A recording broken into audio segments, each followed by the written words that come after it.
estaria disponível para dar consulta ou não, se era exclusivamente aulas, professor. Então, mas assim, eu gostei bastante, por isso que eu estou procurando você. Eu vou bem rapidinho resumindo aqui a minha história.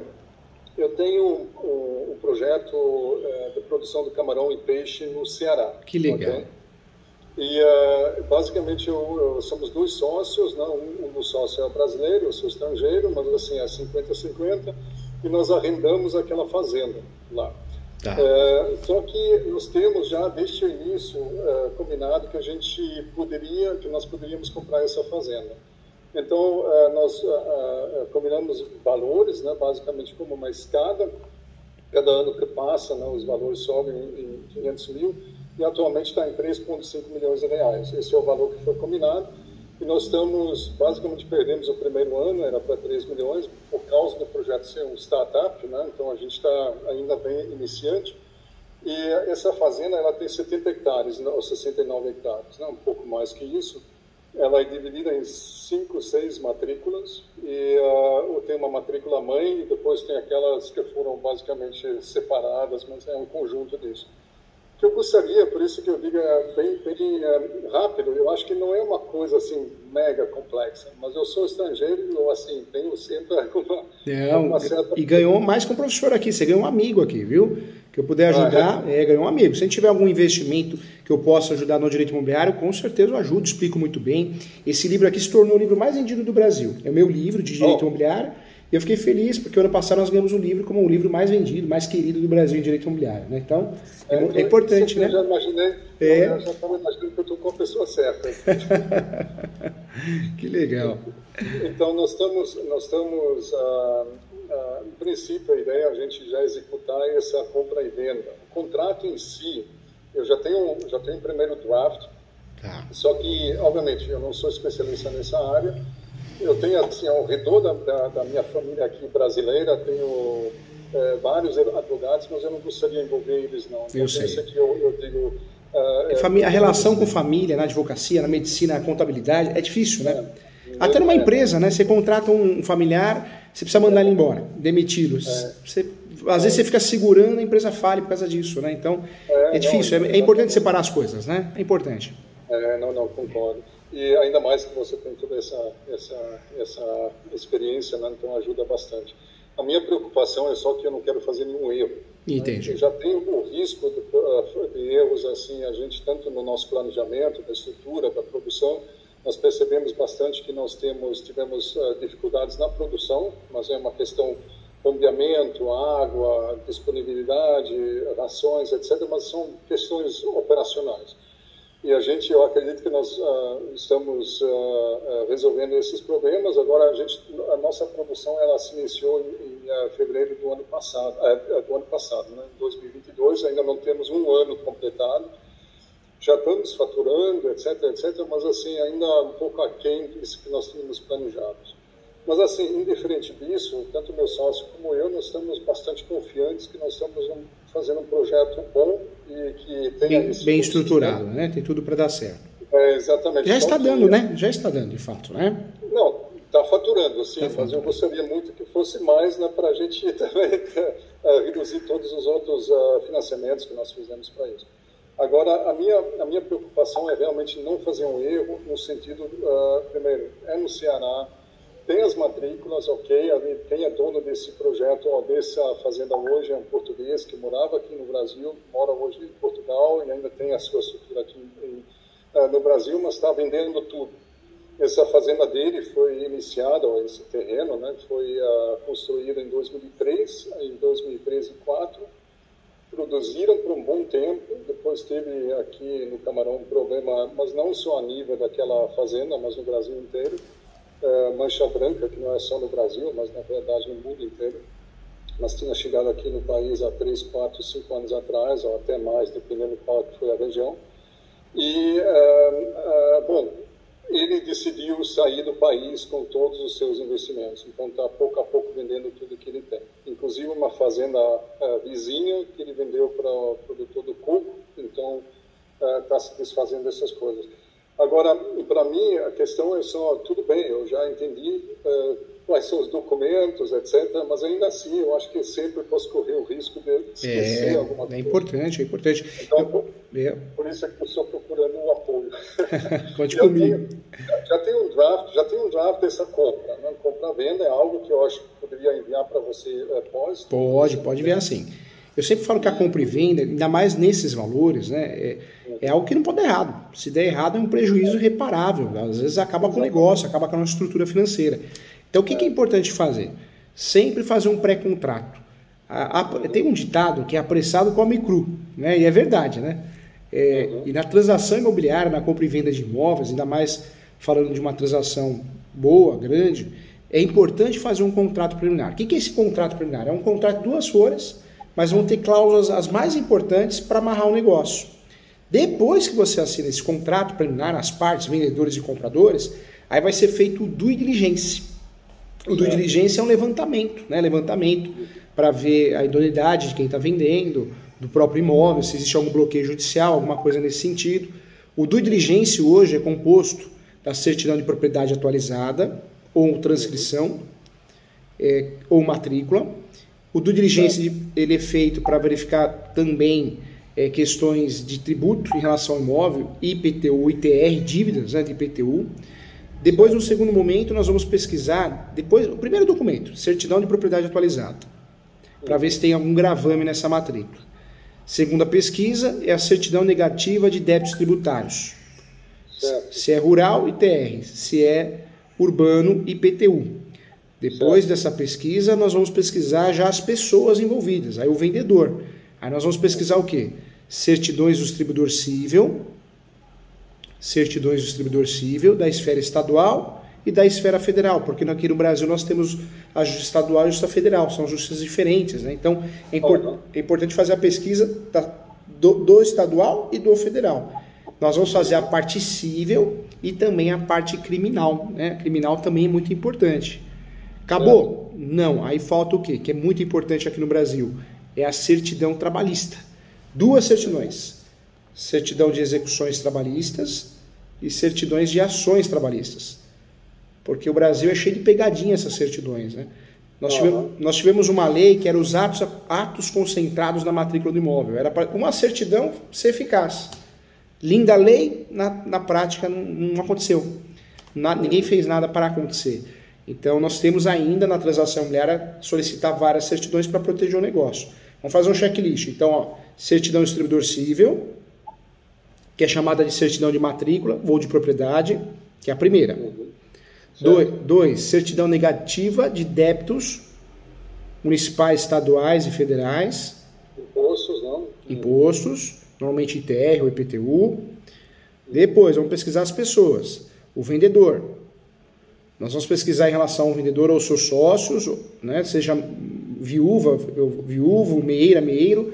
Nós vamos pesquisar o quê? Certidão do distribuidor civil, da esfera estadual e da esfera federal. Depois nós vamos pesquisar, também muito importante, a criminal. Esfera estadual também e a esfera federal. Aí já chegamos na fase final. Vamos pesquisar as trabalhistas. Aqui no Brasil, para a gente não cair em pegadinha, são 2 certidões. Certidões de ações trabalhistas, para ver se tem ação trabalhista em andamento. E certidões de execuções trabalhistas, para ver se tem alguma ação trabalhista após a sentença. Porque o sistema aqui no Brasil ele é falho. Se você solicita uma ou outra, você não acha que está tudo bem. E não está, né? Já tem uma ação executando bem, penhorando, leilão. Depois disso, o que é importante fazer também? Aí você pode fazer algo a mais, que aí é Serasa, SPC, só para ver se tem alguma coisa, mas é uma pesquisa mais rápida, mais comercial, mas também ajuda na transação imobiliária. Na justiça eleitoral, para ver se a pessoa também ficou alguma coisa pendente, que é uma pesquisa mais simples. Qualquer situação que você precisar de algum link, alguma coisa, você me avisa, eu mando para você, para te ajudar, tá? Certo, perfeito. Eu acho que eu já estou bastante avançado nesse ponto. Que legal, né? que legal. Só que não atualizei isso ainda. Então, quando nós fizemos isso no ano passado, o que a gente tem? Quando você comentou do pré-contrato, que eu tinha isso foi a primeira coisa que eu percebi em um dos seus áudios. desculpa, um dos vídeos que você teve, né, eu sempre tenho esse pré-contrato. A primeira coisa que eu pensei, bom, o que nós fizemos? Nós atrelamos esse valor da compra ao nosso contrato do arrendamento. O arrendamento tem, assim, tem a base do arrendamento, que a gente paga todo mês, etc. O ajuste anual na base dos próximos 8 a 10 anos. E, além disso, temos um componente que fala simplesmente da possibilidade de compra do terreno e, além disso, dos valores. Então, nós colocamos valores, nós definimos valores para essa compra. Se isso é um pré-contrato ou não, eu não sei. Mas, do outro lado, nós colocamos isso assim em papel. Na verdade, essa cláusula foi parar dentro do contrato de locação, de arrendamento, exatamente, né? Exatamente. E ainda mais que nós temos como é que se diz, o direito de preferência, né? First refusal, né? Não sei o português agora, não me lembro, mas o direito de compra, né, primeiro. Isso. E, inclusive, se a gente não aceitar e o pessoal simplesmente vender para outro, ainda temos o direito de receber todos os investimentos de volta. Mas não, a gente não quer chegar a esse ponto, né? A ideia é simplesmente executar, fazer o que a gente precisa fazer, comprar essa fazenda. Só que tem um pequeno detalhe, nós não vamos pagar em cash, porque não temos. Entendi. Nós investimos agora na fazenda em si, na expansão dela, criamos... A estrutura, né? Exatamente, dentro dessa estrutura. E o vendedor está ciente disso, ele só está pedindo, então, se você não faz em cash, eu quero uma entrada, né, que é um valor de 10% do valor, mais ou menos 300 mil. É uma coisa, o segundo que ele quer é garantias. Né, que nós vamos dar garantias reais para ele, onde é que eu uso um apartamento, por exemplo, que eu tenho em São Paulo, como uma garantia em troca para inscrição. Tá. Então é uma coisa assim que está um pouco, aí fica algo que eu não tenho esse conhecimento, eu não sei, então faço passo essa escritura, não, eu não vou passar a escritura. Não vai. Na verdade, apenas dar um direito, né? Na verdade, o ideal é fazer... Essa cláusula, ela não serve como contrato preliminar. Então, o que é importante fazer? Faz um contrato preliminar para amarrar o negócio. Vamos fazer assim, ó, vou te dar um apartamento em garantia, vou te dar 10% de entrada, vou pagar as parcelas todo dia 15, dia 20, as parcelas o valor é X, tem acréscimo ou não tem. Nesse tipo de negócio é muito comum, para não te apertar, você fazer... O que você pode fazer? É muito comum isso. Eu fiz um contrato semana passada, inclusive, sobre isso. Você pode incluir 2 parcelas a mais, porque às vezes o vendedor ele quer uma atualização. Se você colocar essa atualização em cima das parcelas, fica pesado. Você está investindo no negócio agora. Então a opção que você tem para não perder o negócio é criar 2 parcelas a mais, 1 parcela a mais. É uma parcela mais referente à atualização dos valores. Então isso dá para fazer no pré-contrato. O pré-contrato, o que a gente pode fazer? No segundo momento aprovado, já pode partir para o instrumento público. Uma escritura pública feita pelo advogado à minuta, porque aí não tem erro, né? Ele está dentro do caso. E aí, feita essa escritura pública com a ajuda do tabelião de notas, você consegue fazer o compromisso de compra e venda. Talvez até uma cláusula resolutiva, ou seja, já está no seu nome, mas você tem que pagar. Entendeu? Então, se for possível, no caso, a parte contrária aceitar o vendedor a cláusula resolutiva, é melhor ainda, porque já passa a ser de vocês a fazenda. Legal. Se pagar, é só da baixa. Muito bom. Isso é que seria ótimo. Agora, obviamente, o vendedor, ele é uma pessoa que certamente... Bom de negócio. Meu sócio fala que aquilo é muito complicado. Eu não acho, porque ele só pensa igual como você, qualquer um ia pensar, né? Eu te dou a minha fazenda e qual é a garantia que eu tenho, né? Então, tem que ser uma coisa que vai sendo de um momento para o outro, quando é que a gente tem essas trocas imediatas. Se ele aceitasse, explicando muito bem para ele, se ele aceitar a compra e venda com cláusula resolutiva, é bom para todo mundo, porque ele não fica mais com aquela obrigação. O imóvel é de vocês que vão declarar imposto de renda. No pagamento, na quitação, vocês vão dar baixa no cartório. Agora, se ele ou às vezes ele tem um jurídico, né, que talvez, não, assim não é bom, aí faz compromisso compra e venda. Porque o compromisso compra e venda também você consegue passar para o nome de vocês ao final, após a quitação plena. Tá, ok. Como é que a gente poderia avançar com isso? Eu digo, a única coisa que eu tenho hoje é o vendedor tem um advogado que mandou um draft, né? Só esse draft ali que foi uma ideia um pouquinho alterada, diferente, não alterada, mas diferente, porque a ideia era que nós íamos usar essa fazenda, dar a garantia e procurar financiamento de imediato. Se dá certo, a gente executa, paga ele. Se não dá certo... Paga ele parcelado. Devolve a fazenda em 1 ano. Entendi. Só que eu achei isso muito abstrato, né? Muito e arriscado, né? É arriscado porque exatamente. A minha ideia é simplesmente a gente executa essa compra, a gente dá as garantias, faz esse projeto, faz 4 parcelas anuais ou talvez uma adicional que você disse para dar uma correção nas parcelas. A correção, exato. E inclui essa cláusula que você tinha comentado aqui da resolutiva, se possível. Ou se são 2 coisas diferentes, eu não sei, mas assim, seria o ideal. Como é que funcionaria as garantias? As garantias que a gente está considerando na verdade, são 2 apartamentos. Um apartamento aqui no Brasil, o outro lá no exterior. Tá. Que também não é um problema no exterior, porque eu já, inclusive na Alemanha, onde é que eu consigo simplesmente fazer uma entrada na escritura, onde é que o vendedor simplesmente bloqueia o apartamento. Né? Na Alemanha é diferente, você tem 3, a gente fala departamentos, né, na sua escritura. Na primeira tem o proprietário, na segunda, onde é que são todas os bloqueios, gravames, né? Limitações. E na terceira, tudo que está relacionado aos financiamentos. Então, se um banco tem um financiamento, tudo entra hipotecado, entra no terceiro departamento. Mas só uma vez que você coloca no segundo departamento a sua limitação, estão dizendo, então o apartamento tem 500 mil euros, sei lá, 200 mil euros eu vou passar para o indivíduo A, B ou C. Então, obviamente, a garantia, ela segue como é que se diz, assim, a sequência. A sequência.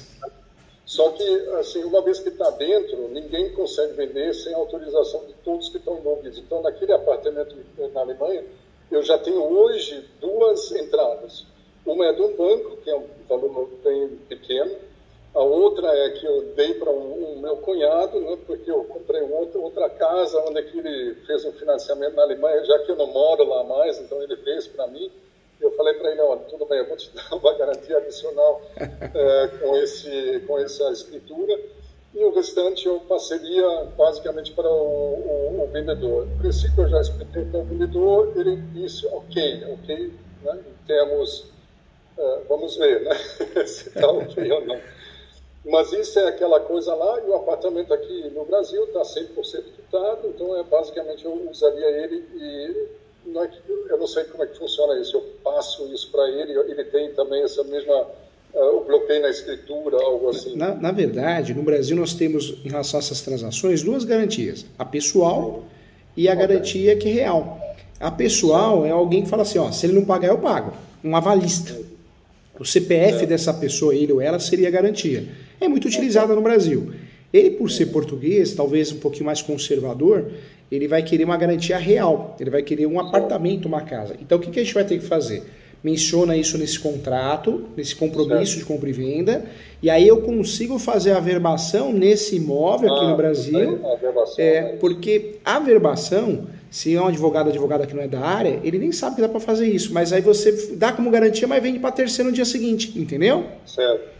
Então, se ele tiver o conhecimento básico, ou alguém que realmente entende, gosta do assunto, que não esteja enrolando ele, esse advogado, essa advogada vai pedir isso, a averbação do imóvel objeto da garantia. Por quê? Porque aí ele não consegue vender para ninguém, vai dificultar essa transação. Então, deve ser a mesma coisa que eu comentei que existe na Alemanha. Mesma coisa. Talvez os termos são diferentes, mas isso. Agora, em relação à Alemanha, a gente consegue fazer o quê? Esse mesmo contrato a gente consegue averbar no consulado também. Existe uma tramitação que dá mais segurança para ele se ele quiser, se ele exigir, entendeu? Se não exigir, tudo bem, mas se exigir, dá para fazer também. Que eu fiz, eu estava na Alemanha agora no mês passado, né? Então passando lá o Natal com os meus pais, mas eu também fui para um juiz local daquela região e eu já defini preparei um papel onde eu coloquei justamente um valor para aquela pessoa, para o vendedor desse terreno. Tá. Em princípio já está averbado oficialmente com carimbo. Ótimo, só então... preciso mandar isso para o cartório, que é um cartório, quando a gente fala de cartório, o cartório é público, né? Eu não sei, aqui no Brasil também, eu fico sempre em dúvida se aqui no Brasil funciona assim, os cartórios são delegações do Tribunal de Justiça. Então, quem comanda os cartórios, na verdade, é o poder público. Então, ele é público. Sim. Só que tem alguém que passou no concurso público, de forma vitalícia, praticamente, né? Ele assume o cargo e fica ali, mas é público. Tanto Então, ali tem um indivíduo que vira o oficial do cartório. Exatamente. E lá é o governo que continua sendo proprietário desse cartório. Então, entendi. Ele está na frente, não é com o indivíduo, uma pessoa física assume isso. Né? Então, mas bom, a gente está falando basicamente as mesmas estruturas, né? Comparável. E eu preciso só enviar esse documento para lá. 2 semanas depois já foi feito essa averbação e acabou. Fica lá dentro do livro confirmado. A questão é só muito mais aqui. Eu não faço ideia quanto tempo demora, mas também não deve ser... Não, na verdade, se tiver o compromisso, compra e venda bem feito, bem elaborado com os requisitos, né? Conferido direitinho, normalmente você consegue fazer em 30 dias, no máximo, hein? Acho que eu já cheguei a fazer em 7 dias, 5 dias. Entendi. Se precisar, se você quiser, eu também me coloco à disposição o escritório para ajudar nesse sentido, tá? De cuidar toda essa transação aí. Não só refazer o do diligência, se você achar importante para ter mais segurança, como também cuidar dessa parte contratual e transmissão, tá? Certo. Ok, não, eu acho importante a gente fazer isso de uma forma assim, bem segura. E eu me sinto realmente... Conta comigo. Posso ajudar como advogado ou como conselheiro. A intenção é ajudar, tá bom? Já é o que eu falei, ganhou um amigo aqui, com muito carinho. Professor, como é que a gente poderia avançar com isso? Eu acho que você vai precisar fazer uma proposta para mim, acredito, né? O que você pode fazer para eu poder te ajudar? Manda para mim, pode mandar pelo WhatsApp do escritório, porque a secretária Sara, ela vê. Manda a matrícula, porque eu consigo, no meu sistema, como eu sou conselheiro da Arisp, eu consigo acessar na matrícula, eu consigo pedir uma vintenária. Você não vai gastar nada, eu faço isso para te ajudar. E aí eu posso fazer algum apontamento, falar, olha, eu não faria, eu faria, né? Eu sou muito sincero, eu quero o seu bem, eu gosto muito do que eu faço, sou apaixonado pelo que eu faço e sou muito respeitoso com as pessoas que me procuram. Então, se eu ver, achar alguma coisa, eu já te falo. Se não achar nada, eu falo, olha, dá para fazer, o orçamento é tanto, se você concordar, te dá andamento, tá? Ok. Eu imagino que os orçamentos não são aquela coisa que assusta. Não, né? Eu falo que eu sou muito conhecido na área, tudo, mas eu também sou conhecido por ser justo, ser correto. Eu não uso minha fama, né, de bom profissional para cobrar muito. Não, é o valor justo, é o valor da hora técnica de trabalho, não tem nada... Eu não confundo as coisas, não. Pelo contrário, eu quero mais que um cliente, eu quero ganhar um amigo. Para mim é importante um amigo, amiga. Tá, perfeito. Não, ótimo, então podemos combinar isso. Eu vou juntar aqui. Tá bom, manda para ela. Tá? Então, as coisas que eu tenho aqui, tanto, obviamente, eu não tenho essa certidão atualizada, mas é algo que certamente não é nada complicado para conseguir, né? O online e tudo. Acredito até, inclusive, que pode ser, não? Pode solicitar na hora. Tem um site que é Cartório 24 horas. Tem outro site também que acho que é até melhor para você. É www.registradores. Se você digitar no Google, site registradores, já aparece o link direto. Ok. Tá? Mas se você quiser, eu também levanto para você. Também não te cobro nada e mando para você, tá bom? Não, tudo bem. Eu acho que a gente pode já avançar um pouco. Eu acredito que você deve estar muito procurado, né? Então, por isso também, se pensar que... acredito que você realmente tem uma agenda bastante ampla e cheia. Quanto tempo você acha que a gente precisaria para esse... Você me dando ok, eu acredito que em 5 dias eu vou te entregar a escritura pública pronta, né? Na verdade, a minuta. Aí você deu ok, vamos fazer a leitura, a conferência. Eu acredito que vamos dar entrada no cartório, para o cartório tabelião executar a escritura, algo em torno de 10 dias. De 5 a 10 dias. Aí vai para registro. Vai para registro, para fazer a verbação, registro dependendo. 30 dias, né, eventualmente. Mais uns 20 dias. Ok. Então a gente está falando em alguma coisa lá nos meados de fevereiro, até poderia eventualmente no final de fevereiro. Né? Isso mesmo. Podíamos conseguir isso, perfeito. Aqui é um salão que tem movimento aqui, então só aviso já, né? Caso eu estou olhando para lá e para cá. Fica tranquilo, não tem problema. E a hora que você vir em São Paulo, vem tomar um café comigo, vou ficar muito feliz, vem conhecer aqui. Perfeito. Mas você fica onde? Eu atuo no Brasil todo. Eu fui esse ano agora, eu fui para Rio Grande do Norte, também fazer uma regularização de uma fazenda. Voltei já estou em São Paulo. Eu moro em São Paulo, direto, né? Que legal. A gente só veio aqui para Florianópolis, por parte da família está por aqui. Então, mas perfeito. Vamos fazer isso que você sugeriu, assim, eu anotei que você comentou. Tá bom. Eu vou levantar essas informações todas, juntar, envio para você, talvez não vai ser hoje, até amanhã eu faço isso. Tá bom, fica tranquilo, faz no seu tempo. A gente continua conversando no WhatsApp ali, com a Sara, dependendo... Ótimo, independente de qualquer coisa, ganha um amigo aqui, quero o teu bem, tá bom? Então muito bom, eu já fico muito feliz. Muito obrigado ali pela sua atenção. E importante é que eu simplesmente, como você disse, né, que não pise tendo um amigo, né, tem que ser feito com carinho, com respeito, né? A gente tem que se ajudar. E me fala uma coisa, agora uma dúvida minha. E a Alemanha, boa de viver? Você está estranhando muito? Você acha o Brasil mais gostoso de viver? Tem a questão da segurança, né? Cultura diferente. Mas você gosta mais do Brasil ou da Alemanha para viver? Olha, assim, eu acho assim, pelo que eu vejo aqui, talvez a pergunta seria melhor Florianópolis e São Paulo. Eu estou gostando cada vez mais aqui. São Paulo é muito bom. Alemanha, eu acho que não dá para comparar os dois países. São culturas diferentes, né? E também desenvolvimentos diferentes, talvez, né? Dependendo para onde é que você olhar. Né? Naquela região que eu fico com a fazenda lá em cima, a gente ainda está diferente de São Paulo. Né?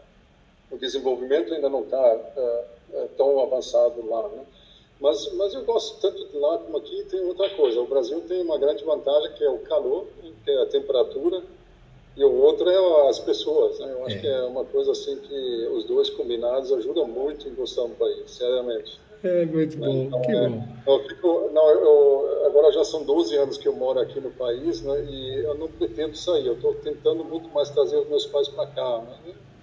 Vamos ver se vai dar certo. Vai dar certo, sim. Aí vocês fazem o chucrute, né? O chucrute.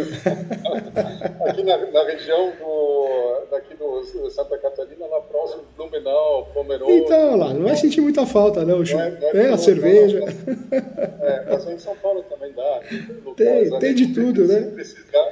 Se você viu ali aquele em Santa Mário, aqui, o Mercadão abriu. Agora, vi. Muito legal. Local, quando eu mudei para o Brasil, para São Paulo, o pessoal falou, se você precisar de alguma coisa da Alemanha, vai para lá. Então, fui para lá, não fiquei assim, fiquei um pouco decepcionado, porque só não tinha muita coisa, mas tinha algumas, né? E aquela região tem bastante estrangeiro lá, né? Tem bastante. São Paulo, na verdade, é diferente do Brasil todo, né? É um estado que tem tudo para todos, toda hora, né? Você quer comer alguma coisa, 3 horas da manhã tem, é muito interessante, né? A cidade em si, né? A cidade, ela cumpre o que? A Holanda, a Bélgica, a parte da Alemanha, da França, tudo em um só. É um país, né? É um país. É o coração do Brasil, né? No termos financeiros, né?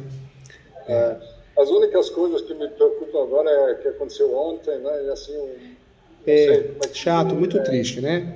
Mas acho que também não vai passar disso, não. Foi uma avacalhada, acho que vai acontecer em nada, que é ruim, né? Mas acho que não vai passar disso, não. Acho que parou ali. Acho que foi um escândalo mesmo que fizeram. Não, mas assim, uma coisa que é insegurança, né? Insegurança jurídica. Como é que você vê isso? Assim, isso é horrível, né? Porque você vê o Supremo, que é a nossa alta corte em termos de justiça. Poxa, quanto tempo vai ficar parado o Supremo? Né? Então já é lento, já é atrasado as coisas. Ainda quanto tempo para recuperar, para voltar? Então é um prejuízo financeiro, um prejuízo cultural, um prejuízo de imagem fora também do Brasil, né? É muito triste. As pessoas que fizeram isso não pensaram, né? As consequências para todos, né? Agora, a minha parte familiar tem pessoal que trabalha para o governo na parte da AGU.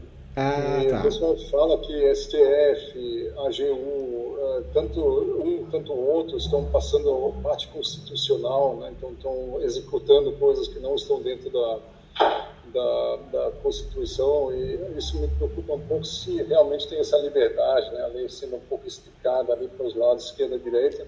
Eu não sei quanto isso se aplica na parte real, né? O real estate, o rural. E eu sempre falo, né? Eu acho muito triste isso. O brasileiro começou a levar a política como um time de futebol, paixão, né? sou de um lado, eu sou do outro. Isso é perigoso, porque a gente não tem que ser de lado nenhum, a gente tem que ser a favor de um país melhor, né? Uma estrutura, economia, saúde, segurança. Então, mas eu acho que é uma fase que vai passar, uma fase ruim, mas eu acho que as pessoas vão aprender que não é torcer para o político, é torcer para o Brasil, para o país, né?